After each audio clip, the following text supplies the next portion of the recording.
Mula Pampanga nga, finally ay nandito na kami banda sa May Subic. At bago nga kami bumaba ng bus, ito nga si Kuya Tour Guide namin ay namimigay na nung bracelet na ididikit namin o ikakabit namin sa mga kamay namin. Hindi ko talaga sure kung para saan to mga mamis.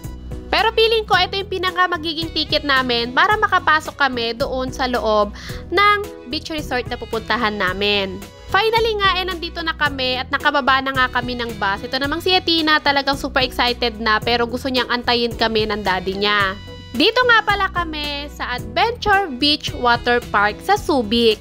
Dito pa nga lang sa labas ay kitang-kita na yung ganda nitong resort na to. At pagpasok nga namin dito sa entrance ay merong mga bilihan ng souvenir. At pagkatapos lumabas kami sa kabilang pinto. Paglabas nga namin dito mga mamis at may mga nagsiswimming na ibang mga bata na estudyante rin sa school ni Athena. Bale may mga ibang bus na unang dumating. In fairness naman mga mamis, sobrang aliwalas at sobrang ganda talaga dito sa Adventure Beach Water Park. Tingnan nyo naman mga mamis, napakadaming pulat bukod doon, napakaganda nung dagat. Bali naglalakad na nga kami papunta sa aming table.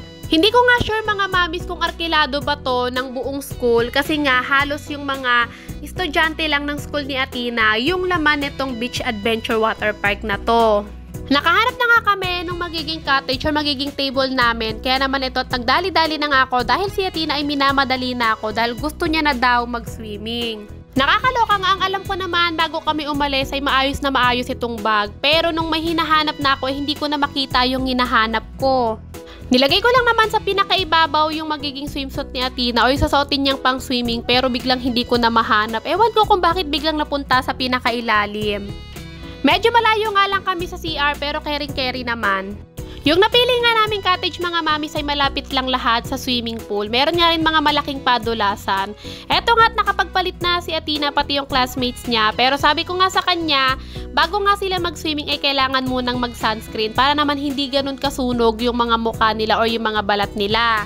Alam niyo mga mami, saktong-sakto lang tong field trip nila Athena. Kasi itong field trip nila Athena ay nasaktuhan na isa sa mga matagal ng pangarap ni Athena ay makapag-swimming sa beach na merong swimming pool. Paulit-ulit niyang sinasabi sa amin dati na gusto daw niyang makapag-beach tapos merong swimming pool na kasama nga kami ng daddy niya. Kaya nung nalaman namin ni daddy na yung magiging field trip nila ay merong Subic, napagpasyahan na namin ni daddy na sasama na nga si Athena at syempre kasama kaming dalawa ni daddy. Eto nga't natapos ko nang lagyan ng sunscreen si Athena at yung classmates niya. Eto nga't hindi na sila nagpaawa, talaga naman lumusong na sila dito sa swimming pool. Etong swimming pool na to ay mababa lang naman talaga to dahil pang bata lang. At habang nag-swimming nga sila Athena ay kami naman ni daddy ay naglagay na rin ng sunscreen.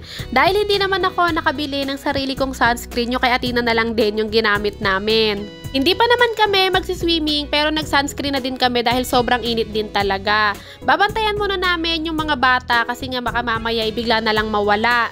Pagkatapos ko nga maglagay ng sunscreen sa mukha ay naglagay na nga din ako dito sa aking mga braso.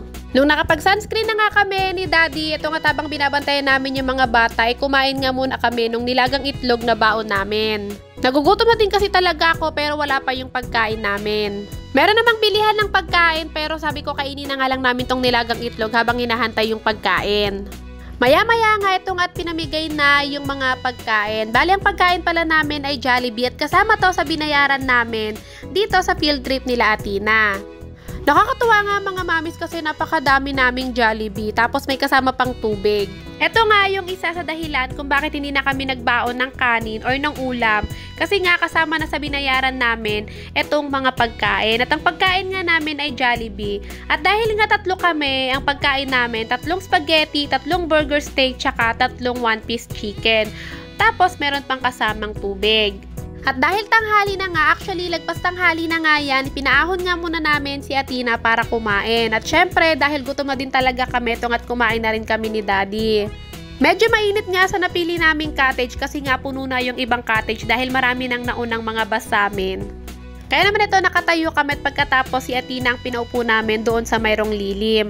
Etong si Athena talaga namang gutom na din kasi naubos niya na yung kanyang burger steak pagkatapos kumain ng spaghetti.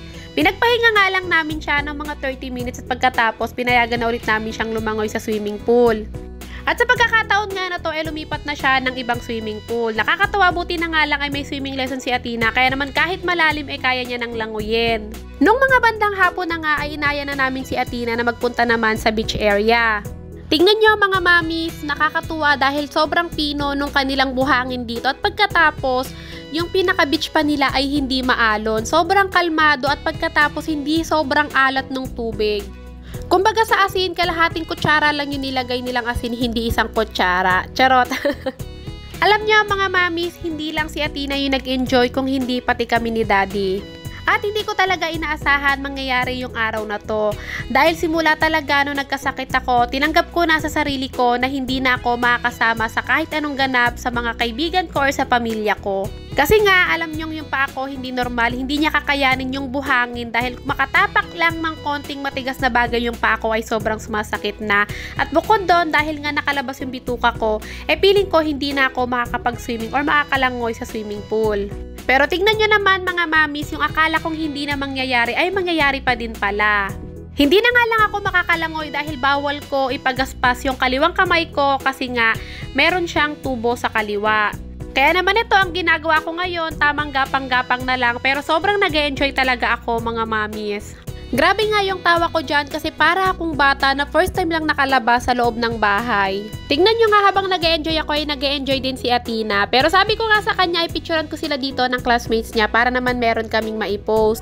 Maya-maya nga ay nagsimula na rin yung magiging team building or palaro ng school nila Athena. Bali, 4 na team pala to. Red team, green team, yellow team, at blue team. So, si Athena napunta kami sa blue team. Pero, hindi na nga ako nakisali sa pag-games or sa team building nitong school ni Athena kasi hindi ko na talaga kakayanin yon mga mamis. Actually, kanina, habang naglalakad ako sa buhangin ay hindi ko talaga kinakaya. Pinilit ko lang talaga kasi gusto ko talagang ma-experience ulit na maligo sa dagat. Ang init kasi ng buhangin mga mamis kapag dumadampi siya sa paa ko sobrang sakit talaga, sobrang hapde para akong may sugat sa mga paa kahit wala. Bali ang unang palaro nga ay dapat meron kayong magandang cheer bawat grupo. Hindi ako sumali dito pero kung kasali ako malamang panalo yung grupo namin Charot. Pero si Athena kasali dyan mga mamis, sa bandang unahan siya kaya hindi siya makita. Kung makikita nyo nga mga mamis, very sabay-sabay sila, may potential talaga na manalo tong mga to. Charot. After nga ng blue team, yung green team naman, hindi ko na nga nabidyohan yung yellow team at saka red team. Balihin natin pala sa dalawa yung 4 na grupo. Bali dito sa side namin, yung yellow team at saka yung blue team yung maglalaban. Sa kabilang side naman na hindi makita sa video, yung green team at saka yung red team. At dahil hindi naman ako maka-join or makasali sa laro, ito nga't naging taga-video na lang ako. Nakakatuwa nga kasi nakikita ko nag-e-enjoy si Athena. Yun nga lang, dahil natataranta siya napapabagal yung paggawa niya nitong challenge. Pero kahit ganon, mabilis naman yung mga ibang kakampi niya, kaya ang ending sila pa rin yung nanalo. Kung naririnig nyo nga lang kung paano ako mag-cheer dyan mga mami, akala mo talaga 1 milyon na yung magiging panalo nila.